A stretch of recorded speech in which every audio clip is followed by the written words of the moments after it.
విద్యార్థి దశలోనే యువత దేశభక్తిని పెంపొందించుకోవాలని తిరుపతి జిల్లా బీజేపీ అధ్యక్షుడు డాక్టర్ తెలిపారు. వీరబాల దివాస్ సందర్భంగా శ్రీకాళహస్తిలోని విద్యాజ్యోతి పబ్లిక్ స్కూల్లో వీరబాల దివాస్ కార్యక్రమాన్ని నిర్వహించారు. ఈ కార్యక్రమానికి బీజేపీ నాయకురాలు ఉమాతో పాటు విద్యాజ్యోతి పబ్లిక్ స్కూల్ అధ్యాపకులు విద్యార్థులు పాల్గొన్నారు.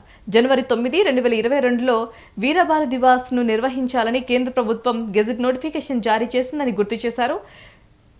చరిత్ర పుటల్లో అనేక మంది భారతమాత స్వేచ్ఛ, సాంస్కృతిక రక్షణ కోసం తమ ప్రాణాలను అర్పించారని చెప్పారు.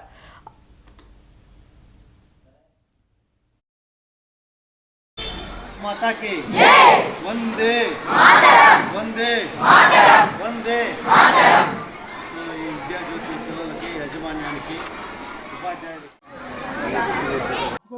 గోడలు ఇదిగో మీరు చనిపోతారు, గోడలు కడుతున్నాను, మోకాళ్ళు వరకు గోడలు కడతారు. కట్టిన తర్వాత చూడండి మీకు నింపుతానంటే ఓకే నింపు అని ధైర్యంగా చెప్తారు.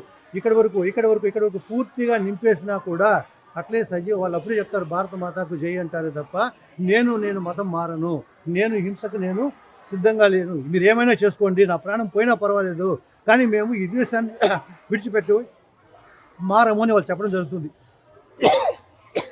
కాబట్టి వాళ్ళు ఎంతో అయితే ధైర్యంగా చేశారో అందుకని వీరబాల దివస్ అని చెప్పి మన ప్రధానమంత్రి మోడీ గారు 2022లో దీన్ని ఒక వీరబాల దివస్గా ప్రకటించడము, ఇది దేశవ్యాప్తంగా పిల్లలకి వాళ్ళ గురించి తెలియచేయడము.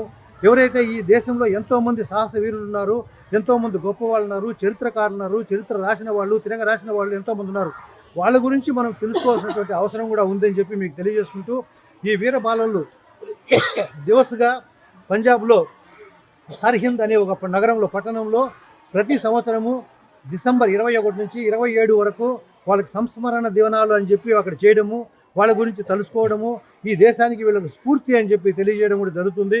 కాబట్టి ఈ వీర బాలలకు మనము ఒక్కసారి ఇచ్చుకుంటూ మనం అందరము కూడా భవిష్యత్తులో ధైర్యవంతులుగా, శక్తివంతులుగా, పరాక్రమవంతులుగా చదువుతో పాటు విద్యను నేర్చుకుంటూ విద్యని మన యొక్క కౌశల్యానికి పదును పెట్టుకుంటూ మనం ఈ సమాజం ఈరోజు ఎవరు చనిపోమని చెప్పేవాళ్ళు లేరు.